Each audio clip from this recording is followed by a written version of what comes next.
De modestes jardiniers marocains à milliardaires grâce à Hermès. C'est l'histoire du jour. Honnêtement, j'ai vu cette histoire, ça m'a fait chaud au cœur. Parce qu'en fait, ce gars-là, là, Nicolas Puech, c'est un héritier de la famille Hermès. Il possède à peu près en valeur euro 10 milliards. Parce qu'en fait, lui, il possède 5% de l'actionnariat Hermès. Faut savoir que l'année dernière, une action Hermès, ça valait à peu près 1000 euros. Aujourd'hui, une action Hermès, elle vaut à peu près 1930 par là.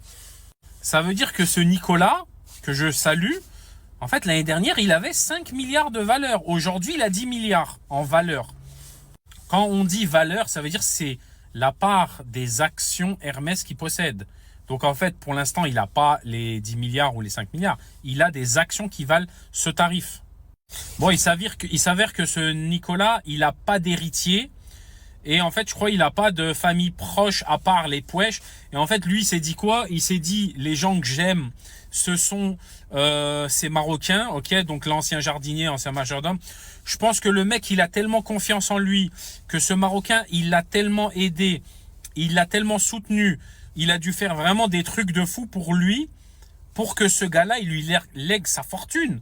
Et sachant que chez Hermès, ils détestent ça. Vous voyez, ils veulent surtout pas qu'un gros actionnaire soit quelqu'un qui n'est pas membre de la famille. Faut savoir que pour lui léguer ses actions, il va être obligé de l'adopter comme son enfant. Et peut-être que ce Marocain, peut-être qu'il va être obligé de s'appeler Abdelbachir Hermès Puech. Vous voyez, c'est ça qui est drôle. Et là, les membres de sa famille, là, ils sont peut-être en PLS, ils sont en train de faire des crises cardiaques, parce que eux, ils avaient fait passer une loi chez Hermès pour pas qu'il y ait des gros actionnaires en dehors de la famille. Ils avaient fait ça à cause de Bernard Arnault, qui avait acheté des grosses parts de l'entreprise en mode sous-marin, et que quand ils se sont rendus compte de ça, ça les a choqués, pardon. Et en fait, ils se sont dit, vas-y, il faut vite faire passer une loi pour interdire la propriété d'actions Hermès de gros volume par des gens qui sont pas de la famille. Donc c'est une affaire à suivre, on va rigoler. Parce que là, imaginez-vous, demain, ce Marocain là, il va avoir une place au conseil d'administration de Hermès. Il va arriver, il va se retrouver avec des Jean Bernard, Jean Denis, que je salue aussi. Et en fait, on va lui dire, oui, alors Abdelbachir, qu'est-ce qu'on fait pour la stratégie de Hermès demain? Vous en pensez quoi? Et lui va se dire, mais vas-y, je suis jardinier, moi je m'en fous de tout ça. Ça va être tellement drôle, on va bien rigoler. Alors, en tout cas, c'est une belle histoire qui montre que ce gars-là, ce monsieur Puech, qui montre à quel point c'est un gars reconnaissant. Aujourd'hui, il n'a pas d'héritier.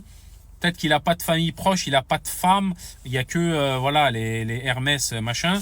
Et apparemment, faut savoir que voilà, quand on est milliardaire, ça arrive souvent qu'on soit seul ou isolé. Et peut-être que lui, il est en embrouille avec des membres de la famille Hermès. Et là, il va les mettre en PLS avec cette décision. Il va leur faire péter un plomb, si c'est vrai. Affaire à suivre. Abdelbachir, je te salue. Et Jean-Bernard, Jean-Denis, je vous salue aussi.